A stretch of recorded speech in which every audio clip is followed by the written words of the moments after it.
We are surrounded on all sides, above and below, within and without, by love, protection, divinity, and magic. The circle is cast, and so it is. Hello. My name is Chelb. My pronouns are they, them, and this is Phasecraft Collective, your weekly check-in with the tarot to get the vibes, see what's possible, see what is stewing and brewing for the week to come. I'm posting this on Tuesday. Yesterday was a weird day. It wasn't going to happen for us. And to be honest, I'm still feeling weird. I'm still feeling off. Eclipse season doesn't officially end until Thursday's full moon. So that's largely a huge part of it. That was really good sentence structure on my part. But if you've also been feeling weird or off or chaotic, you are not alone. As you can tell from my appearance, if you're watching this, I have not been putting much effort into the mask that I am, offering to the world these past couple weeks. And I'm learning to be okay with that. I just posted about this on Instagram, but I am very much a confident person. I'm confident in who I am, in what I stand for, in my words and my knowledge. But as with many people, appearance is something I've always struggled with, and I've been kind of thrust into the public sphere faster than I ever thought I would have, which has been amazing and wonderful, and it's bringing up a lot for me around my connection to what I look like, which I really don't think much about anymore. But anyway, so just know that if those are things that you have been thinking about for yourself, once again, you're not alone. And I promise to just always show up as I am, as best as I can. And hopefully you'll do the same. But also, if you can't show up, that is also okay too. So, anyway, with all that being said, let's get to the good stuff. Also, Halloween readings, Samhain readings, Friday, November 1st. I still have 5 spots available. We sold 5 super quick, and now the rest are just sitting, waiting. So if you want to snag a personal 20-minute reading for $44, you can do that at the link in the episode description. I also have the next class in my summer series coming up on Thursday. We're doing altar and ritual, so talking about how to build altars, how to tend altars, different kinds of altars. We also will make a digital altar together that will be sent out to everyone afterwards for you to have and use to your liking. So yeah, again, info in the episode description, and then next week we have Spellcraft 101, and then on Halloween we have our Samhain spell circle, which I am still so excited about. So if you've been thinking about it, don't wait, just sign up. It's going to be a blast. Kirby's already scratching at the door, except it might be Angus. He has learned now, my tiny little kitten who's 5 months old, he has now observed his siblings scratching the door enough to know, hey, this is how I get their attention. So, as always, apologies if there's cat sounds, because there will be. But let's get into it. Let's see what's up with the tarot this week. So, before we get started, as always, we're going to just take a moment to breathe, center, and set the container together. So if you'd like, you can join me in closing your eyes, maybe taking a couple of deep breaths. And if you don't want to close your eyes, you could let your gaze settle down at your cheeks somewhere or land somewhere else out in space.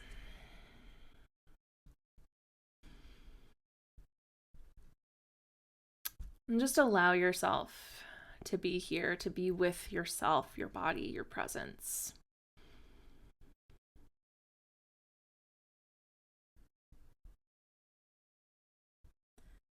Let your awareness move into the place where you're making contact with the ground, with the earth.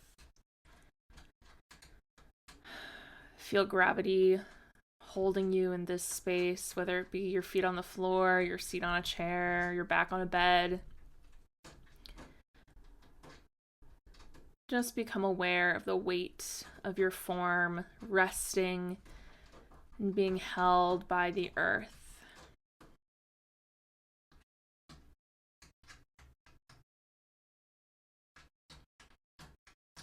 In this space, I'm going to call to the spirits and guardians of the elements, and as I name them, I invite you to imagine their force erecting a circle of protection around you. You might see stones or flowers rising up from the ground. You might see a circle of salt poured around you. You might see a ring of fire, carve a moat of flowing blue water, or put up a force field of air. You might do any combination of these things or something else all together. Whatever helps you feel safe and protected in this moment. I call to the spirits and guardians of the north, of earth, the deepest roots and the tallest trees, the stardust that gave shape to this planet and to our bones. Hail and welcome. I call to the spirits and guardians of the east, of air, of wind and breath, of thought and change. Hail and welcome. I call to the spirits and guardians of the south, of fire, the life-giving sun, the powers of creation and destruction, cleansing and renewal. Hail and welcome. And I call to the spirits and guardians of the west, of water, the oceans and our blood, the rivers and our sweat, the rain and our tears. Hail and welcome. We are surrounded on all sides, above and below, within and without, by love, protection, divinity, and magic. The circle is cast, and so it is. Can take a couple more breaths here. Whenever you're ready, you can open your eyes. Okay, of course. There were cats scratching at the door the whole time we did that, and now they seem to have stopped. Of course. That's just the way it is. But let's see what's going on this week with the tarot. So if this is your first time here, I just shuffle the cards and let them fall out. I don't do a specific spread. I don't ask a specific question other than, hey, what's the vibe this week? What do we need to know this week? What do we need to become aware of? I am using the glow-in-the-dark tarot, even though it's not dark. I have avoided doing a stark black and white deck for a really long time. But I'm actually finding that I really like it. I really like just white imagery on a black background. And it is really fun when it glows in the dark too. Not that I will be, doing too many readings in the dark, but hey, it's a fun party trick. It also has the most satisfying shuffle sound. We've got one off the table. Okay, King of Pentacles. He's been showing up a lot lately. Did we have them last week? And we're definitely in a couple readings, individual readings last week.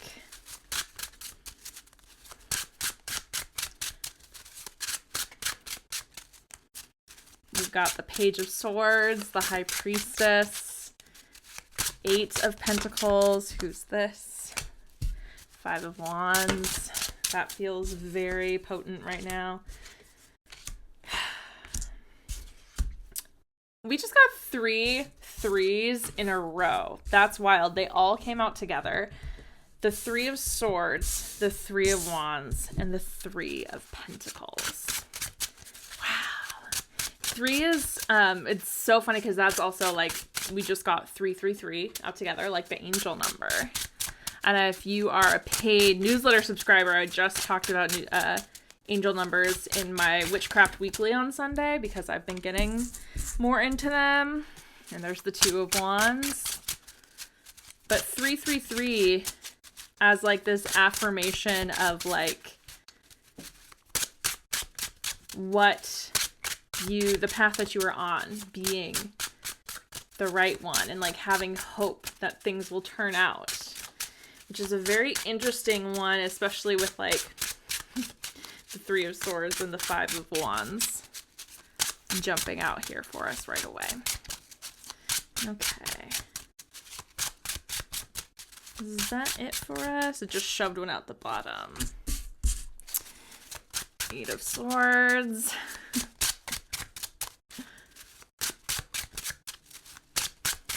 Okay, I think this is it. Yes. Okay. So, my friends, as I mentioned, oh, it is glowing a little bit in the shadow. Oh, so cool. We have the Page of Swords, and the High Priestess, and the Eight of Pentacles starting us off here. The energy of the Page of Swords lends itself so well to the support of the High Priestess and the dedication of the Eight of Pentacles. This is very much like seek and you shall find.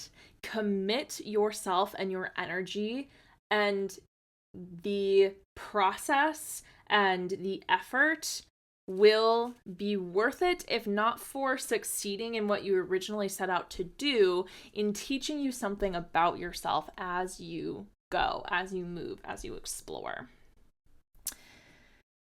Another phrase popped into mind as I was just finishing that up, and now I can't remember what it was. Seek and you shall find is where I started. Oh no, I lost it.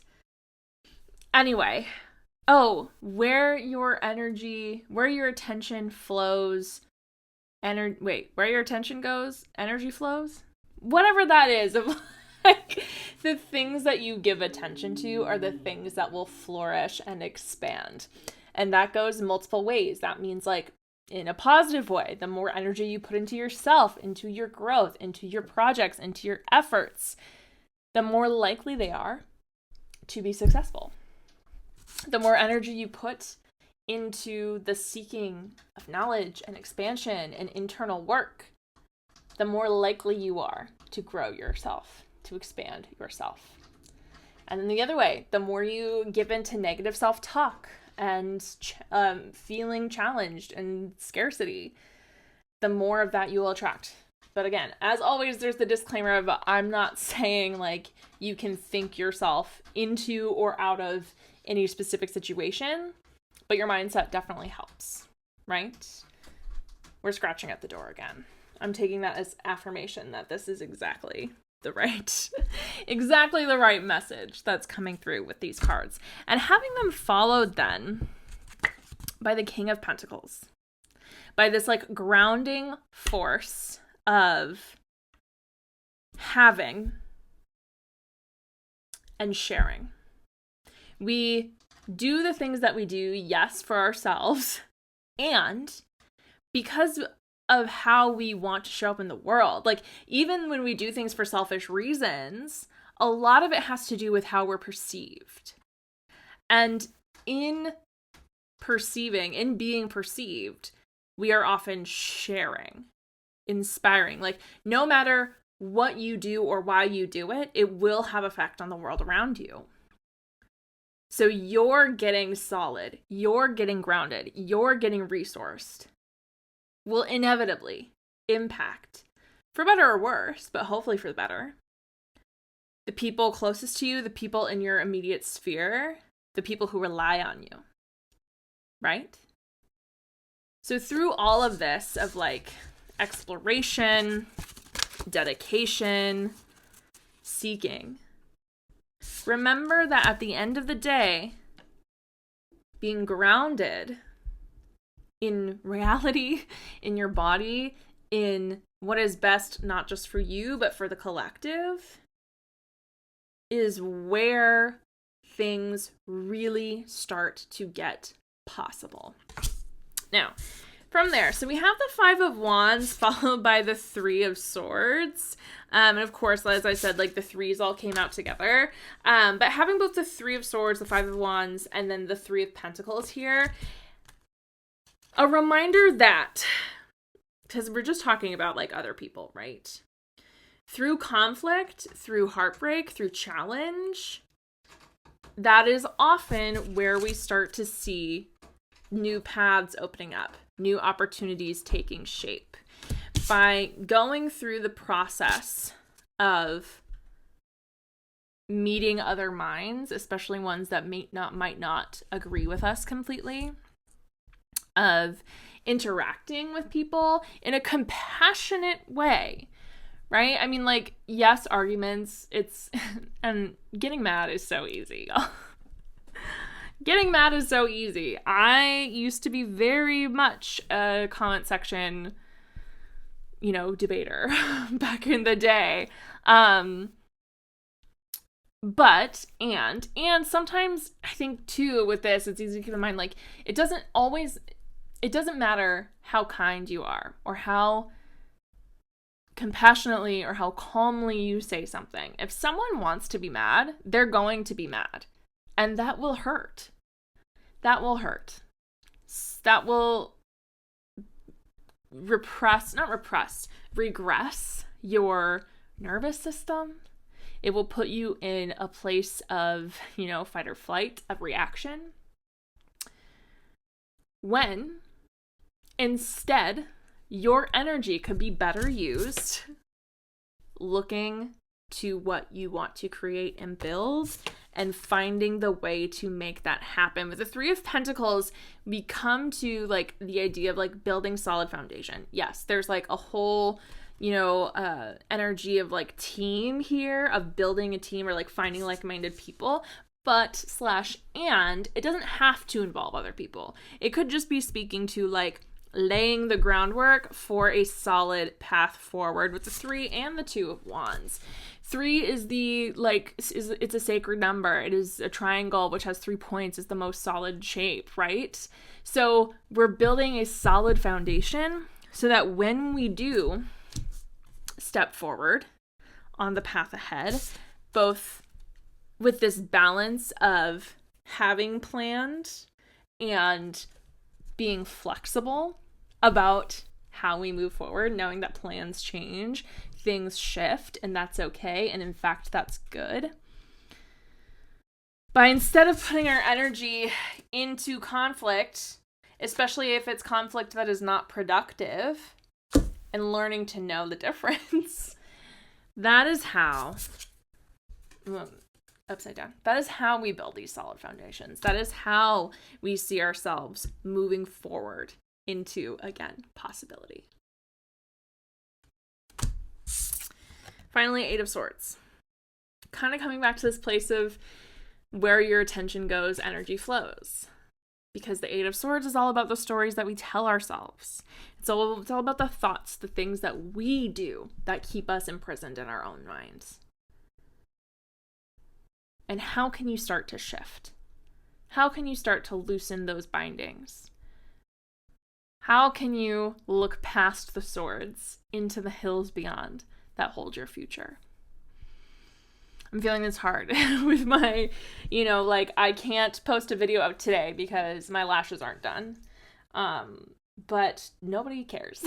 I mean, some people probably do care, and that's fine. They can work on themselves. But that's like kind of like a very simple example of like, but also this is what I want to do today. So I'm going to just like take off that blindfold and let myself see myself as I am and show up as I am. And that can start to loosen and create more movement and possibility by putting limitations on ourselves, which many of us with like neurodivergence or OCD, which is a type of neurodivergence, or just like super type A personalities, we put a lot of limitations on ourselves. But all that is doing is preventing us from seeing what is truly possible if we just try. So there's that. Let's look at the bottom of the deck. The lovers. I like to go back to the Marseille imagery of the lovers, because the Marseille imagery of the lovers shows a man choosing between, it could be either the king and his wife, it could be the his wife and his mother. It's often about choices that have to do with the heart. So if we're talking about the future that we want to see, Kirby is very excited about this. following the energy of your heart to help you start to break those bindings, making choices that align fully with who you know yourself to be. Especially after doing the work of the High Priestess, of exploring that inner self and finding that inner truth, then making choices in service of that truth, in service of your heart, becomes so much easier. Okay, friends. Wow, what a beautiful reading. Oh, this made me really happy and excited. And I've been, again, in such a weird funk. So, like, this kind of just broke me out of that, at least for today. So, let's go ahead and close our space before we run away and live our lives in service of our heart. So, if you'd like, you can once again join me in closing your eyes, taking a couple of breaths. Feel your shoulders rise and fall, your rib cage expand and soften. Reimagine that elemental circle that you put up around yourself. And take a big deep breath. And as you exhale, imagine that breath scattering those elemental forces, sending them back to their natural place. Water ebbing away. Salt and air dissipating and scattering, earthly elements sinking back into the ground, fire extinguishing, opening the circle and releasing the energy. I release the spirits and guardians of the west of water, the south of fire, the east of air, and the north of earth, sending you back to your place in the natural order with praise and with gratitude. I send the energy of all those listening and watching back to them whole, complete, and intact. I take my energy back to myself whole, complete, and intact. May we remain friends, though our energies are no longer crossed, corded, or tangled at all, starting now. Take a breath, feel your energy settle into you, all yours. The circle is open, and so it is. Incredible. Thank you all so much. I look forward to seeing however many of you are going to be at Altar and Ritual on Thursday. It's going to be a blast. Again, if you're not already signed up, just sign up. If you can't come live, you'll get a replay, and it'll be great. So, like, what's up? And of course, yes, don't forget to get a Samhain reading. But if you also don't want a live reading, get a pre-recorded reading, get an emailed reading. I do all of those things and more. Cool. All right, my friends. Well, if you're subscribed to my newsletter, I will see you on Thursday. Actually, I might send it out tomorrow for the full moon. We'll see what happens with my energy and productivity. But regardless, I will see you for the full moon. And if you are a paid subscriber, I will see you on Sunday for Witchcraft Weekly. And for the rest of you, I will see you next week.